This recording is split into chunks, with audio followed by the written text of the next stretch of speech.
After converting a continuous signal into digital samples, one important question remains. Can the original analog signal be perfectly recovered from those samples? Surprisingly, under the right conditions, the answer is yes. Signal reconstruction is the process that makes modern digital communication, audio systems, and RF receivers possible.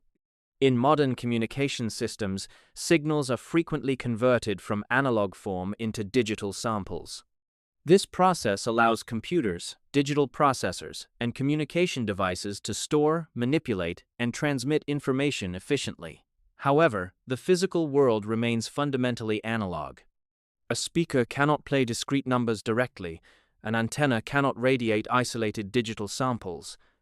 Before digital information can interact with the real world, it must be converted back into a continuous time signal.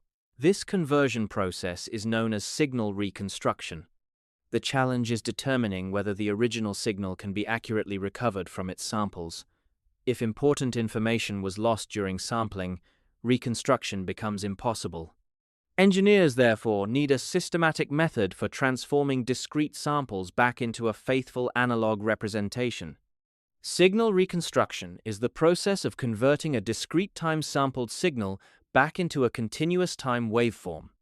The goal is to recreate the original analog signal as accurately as possible from the available samples.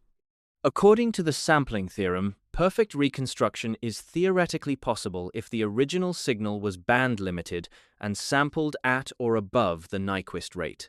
Under these conditions, the samples contain all the information necessary to recover the original waveform. In practice, reconstruction is performed using a digital-to-analog converter, commonly called a DAC. The DAC generates a continuous output signal based on the sequence of digital samples.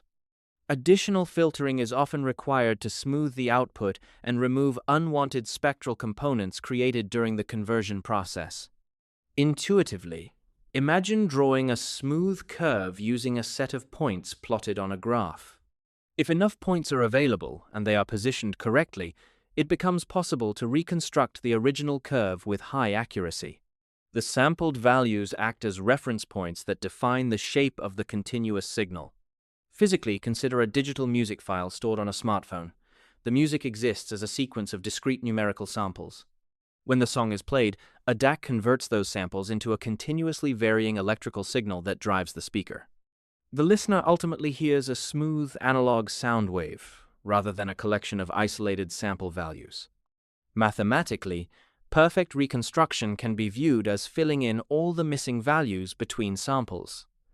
The reconstruction process uses information contained within the sampled data to recreate the continuous waveform. When the Nyquist condition is satisfied, the original signal can theoretically be recovered exactly. Signal reconstruction plays a critical role in RF engineering because modern communication systems rely heavily on digital processing.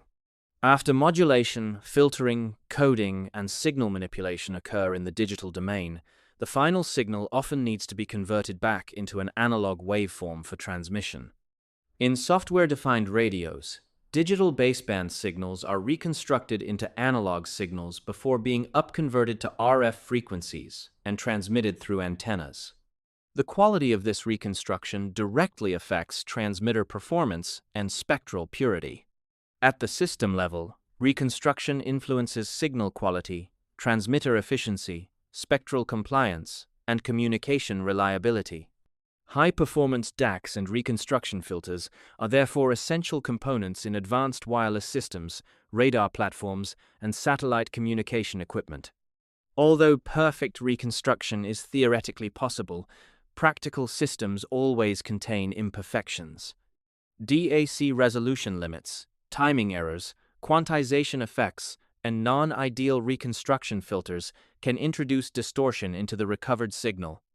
A common mistake is assuming that reconstruction automatically restores information lost during sampling.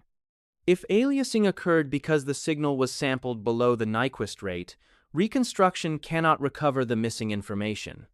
The reconstruction process can only work with the data that remains available in the sampled signal. Signal reconstruction matters because it completes the bridge between the analog and digital worlds. Sampling moves information from the continuous domain into digital form, while reconstruction returns that information to a form that can be transmitted, displayed, heard, or measured in real physical systems. In this lesson, we learned that signal reconstruction converts discrete samples back into continuous time waveforms and enables digital systems to interact with the analog world. We also saw how the sampling theorem guarantees perfect reconstruction under ideal conditions and why DACs are essential in modern communication systems. In the next lesson, we will explore noise in signals and discover how unwanted random disturbances affect signal quality and communication performance. If you found this useful, like the video, subscribe, and follow for the next lesson.